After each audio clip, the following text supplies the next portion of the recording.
In today's video, we're celebrating this ThinkPad's 25th birthday.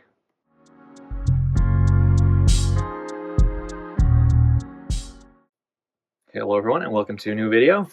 As I said in the intro, this ThinkPad turns 25 this month, so we're celebrating its 25th birthday. It's a very recent purchase. In fact, we got it yesterday during a thrifting spree, and yeah, spotted it on the shelf. Looked pretty decent from the outside, and it turned out to be pretty much a little gem. So yeah, so it was in a thrift shop. It did not include a charger, and it said it was untested, but it was a good price, and we figured it was worth the gamble. I mean, we did have a IBM adapter, and if we didn't, I would just buy one because they're usually not that expensive. And as it turns out, we did have one that fit. This one belongs to my ThinkPad 380D, but apparently IBM used the same adapters for their 1997 and their 2000 laptops, so that's fine by me. So what we have here is an IBM ThinkPad i1200. I believe it is the i1230 configuration. I did some minor research on the matter, which means this comes with a 500 MHz mobile Intel Celeron CPU and 64 megabytes of RAM. And this was the original hard drive, a 6 GB Hitachi hard disk. IDE, of course. It's a bit rattly. Don't know if that comes across, but it's very rattly indeed. It works fine though. I just imaged it and cloned that image onto another drive that's now in the system. So it's just for safekeeping, and I don't really want to hurt that drive if it's still in good condition. I might as well just put it into storage and use it for something else if need be. So again, we have a ThinkPad here, the i1230, which means it has a 13-inch display, that mobile Celeron 64 megs of RAM, all that jazz. It's pretty much the bottom of the barrel ThinkPad you could buy back in the day. Very basic configuration, low-end CPU, low amount of RAM. Even for the year 2000, 64 megabytes was really not all that much. And well, the Celeron is pretty respectable, I guess, for the time. It's by no means a really fast CPU, but at least it has, unlike the first generation of Celerons, some level 2 cache and 128 kilobytes of it. If we take a look around the machine, we can see that the overall condition is very nice. This ThinkPad does not come with that rubberized coating that you see on most of their models, so it will not actually come off after time, so that means that this particular unit is much better preserved than many others. And it only has some minor scratching on the top, but you really only see it in direct light. There was a sticker here. I got the residue off as much as I could. Looks pretty neat now. And of course the classic IBM logo. On the front there's nothing to show. We just have the latches. Apparently this was the worst ThinkPad ever made, and I see many articles on the internet saying avoid these at all costs, and the hinges are terrible and all that. I believe this machine was used so little that the hinges are still perfectly fine. And it will probably be fine for many more years, because this will not see much use. It's for a collection. On the left hand side we have a USB port, and we have a card bus or PCMCIA slot right there, which we will use in this video. On the back we have another USB port, headphone and microphone jack, VGA port, modem. Unfortunately no Ethernet port on this unit. Again, it's very bare bones. Parallel port over here for the printer, PS2, power in, and on the other side we just have a CD-ROM drive. No floppy drive on models of this vintage anymore. So let's open up the display and take a look on the inside, and we can gauge better how nice of a condition this machine is in. If we take a look at the light that's refracting off of the palm rest here, you can see there is no indications of any hand oils and smudges. Some minor ones here on the buttons for the track point nub and the controls there. Keyboard is lightly used. It does not appear to have been used all that much. And what's very interesting to me, at least, is it is in the classic Dutch keyboard layout, which is actually rarer than you might think. I mean, this laptop is from the Netherlands. I live in the Netherlands. I am a Dutch citizen, of course. But in my lifetime, I have barely ever seen the classic traditional Dutch keyboard layout, because it's very weird. we started to adopt the regular United States International layout well before this laptop even came to existence. And that makes it much weirder that it was actually ordered with the traditional classic Dutch layout. So yeah, we do have QWERTY, so no AZERTY or QWERTZ, like in Belgium, France, or Germany. It is still definitely standard QWERTY, but all of the various symbols and special characters are all in different places. I am very unfamiliar with it because, like I said, by the time I started using computers, the regular United States International layout was well in use here in the Netherlands, so it's very weird to me. But it's a nice touch, and it's fun to have and fun to see. It's a bit of history. Here, of course, we have the TFT display, and it is okay. It doesn't get very bright. It's very old, but it's not very worn out. So it's just the way this display always was. So yeah, let's turn it on and explore the system a little bit more, and we can see how it runs. All right, let's power it on. We can see our indicator lights here. We can see the battery is attempting to charge. It's a nickel metal hydride, and it just stopped. It doesn't charge anymore. It's stone dead. Yeah, all the other indicators are working fine. And here we are at the splash screen. The original hard drive was much louder. I put in I believe it's a 40 gig Hitachi drive that I found. I just cloned the existing Windows 98 install to it. It's actually a fun detail. This is the original Windows 98 install from IBM. So it's the original year 2000 install of Windows 98 2nd edition. It includes a COA on the bottom of the laptop, so it's a fully original key, which is nice. It doesn't matter, but it's nice.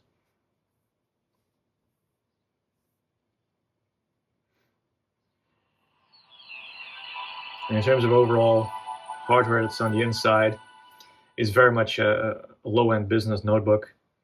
So we don't have any proper DOS compatibility in terms of sound. This is beyond the AC97 spec for audio, so there's no sound blaster compatibility or anything like that, which is fine. It doesn't have very powerful graphics either. It's, I believe, Silicon Motion. You can just do a bit of the good old zoom in, so you can see what's going on a bit better. So let's go to our display properties here and see what we have. Yeah, we have Silicon Motion Lynx EM Plus graphics. I believe it has 4 megabytes of VRAM. Yep, indeed, 4 megabytes. The Silicon Motion 712 Lynx EM Plus. Very powerful sounding. So our internal display is 800 by 600. It does list a higher resolution of support, but it's probably scroll. So we'll try that. Yep. Which is, again, just fine.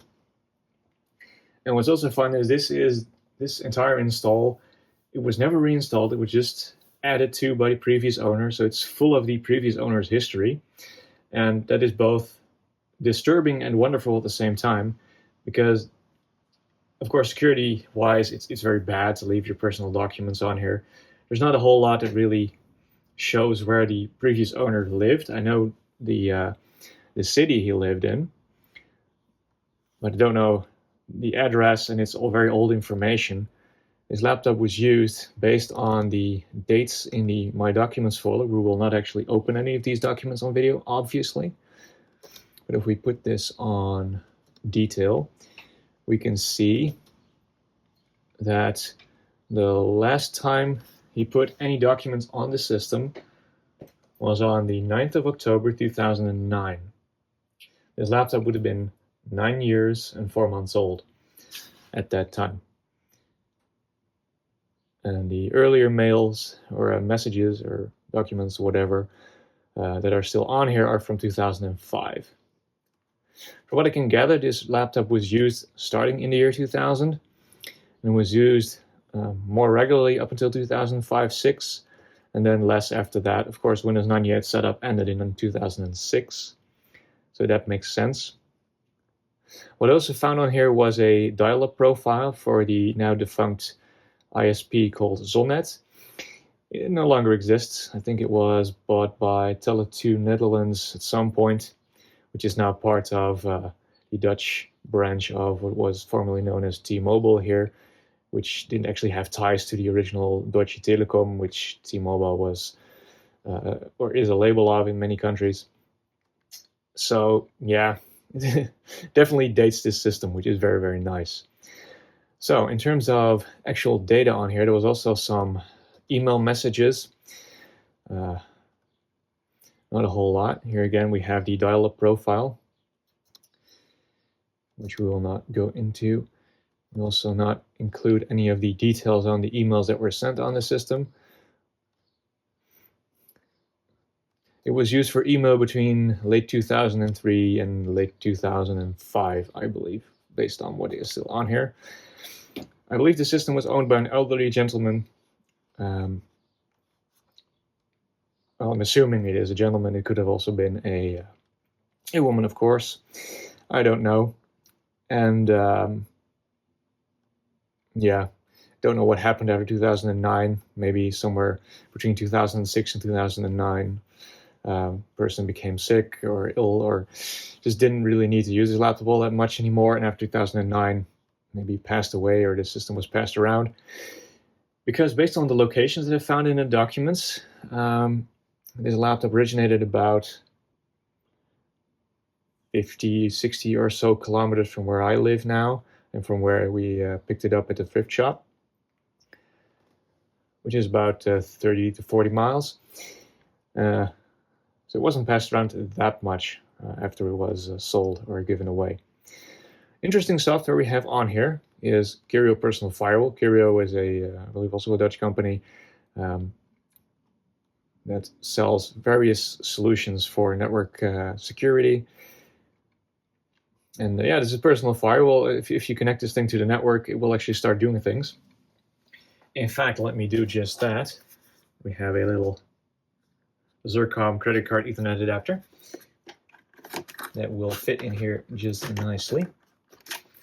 If I figure out how it's actually to be put in this particular case. It's always a bit finicky. There we go. And it initialized. Put in an Ethernet cable as well. Need to find the right one.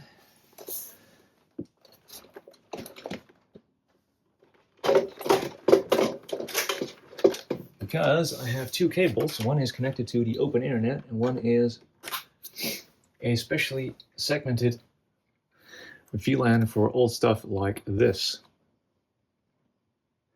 There we go. We now see action on the Curio firewall. You can see some traffic going in and out, indicating with the bar graphs on the left. So it is now, in fact, filtering the internet. All right. No, I do not want to update. I don't think that'll work anymore. We also have some other things that can really show us how the system was used. There's various software for HP and other printers on here. I found some Lexmark drivers here. It has OpenOffice 1.1, I think. Something else, yep, that's Lexmark again.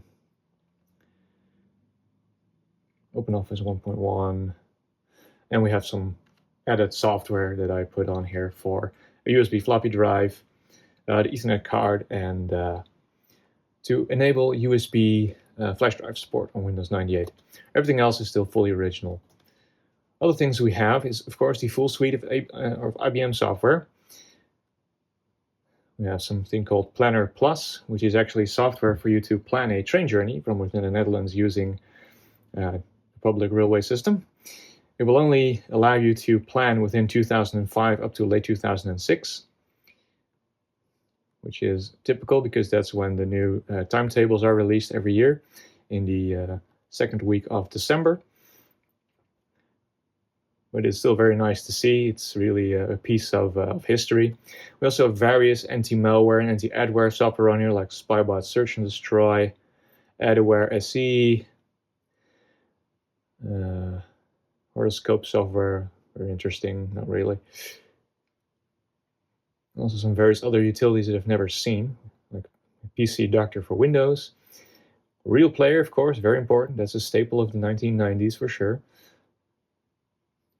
Access ThinkPad. Registration for the notebook probably was never done. But yeah, apparently there was never any Microsoft Office on here, so the previous owner opted to install OpenOffice, which is of course a completely valid solution, and it doesn't actually do anything unless you open the proper utility. So we'll just open a word processor here. It will take some time because of course a slow IDE drive. I upgraded the RAM to 192 megabytes because I found a 128 stick in my drawer, so that was perfect. It was pretty sluggish on the 64 megs that it had originally. It's a bit on the low side for Windows 98 SE. 128, I believe, is pretty much perfect for most things. That 64 was a bit on the sluggish side, but it's working fine now. And yeah, there's not really all that much that I can really go into at this point anymore. But yeah, like I said, we do have internet access, or network access at least. So what we can probably do is connect to my server and have some fun. Let's see if we have an IP address. We can use WinIPCFG. And we have to set it to the Zircom card bus Ethernet. Yep, we do have an IP. 10.4.86.101. That's perfectly fine. So we do have network access, so we should be able to access my server through the run dialog. Now I have to see which character I have to type in order to get the proper slashes, because this is absolutely terrible. I probably even can't, so I absolutely despise this network layout.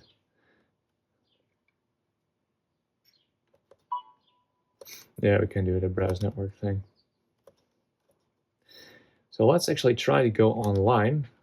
We have Internet Explorer 6. It has an error on the page. Yeah, well, absolutely. Internet Explorer 6 can't open this. I know one website that will always work. We'll go to good old Frog Find.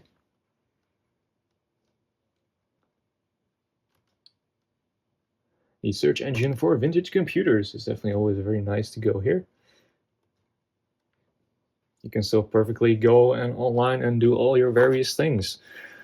For instance, we can look for Tom's Hardware, just a regular search. And we can open their website in a special way where we can only see text. We can just open up an article. For instance, this ad about a Samsung 9800 Pro SSD. And here we can just fully read all the articles on your vintage computer, and it works just fine. It performs very, very well. One website I always use also, and even on Windows 3.1, I don't know if it's still up. Yep, it still is. It's win31.de. It's a German website that has a lot of different utilities and drivers for Windows 3.1 and NT 3.x as well. You can also open the site in English. I can read both, so it doesn't really matter to me. And yeah, we can download various Windows 3.1 software from here. We can even do that on this old laptop. We can still browse some websites fine, as long as they don't use HTTPS. It will probably still work fine.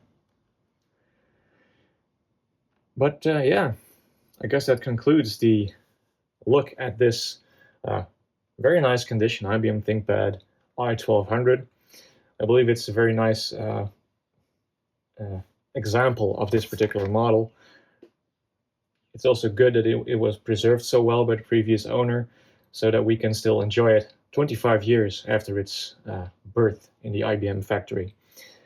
I hope you enjoyed this video. I sure enjoyed taking a look at this laptop, and I'll see you again in the next video.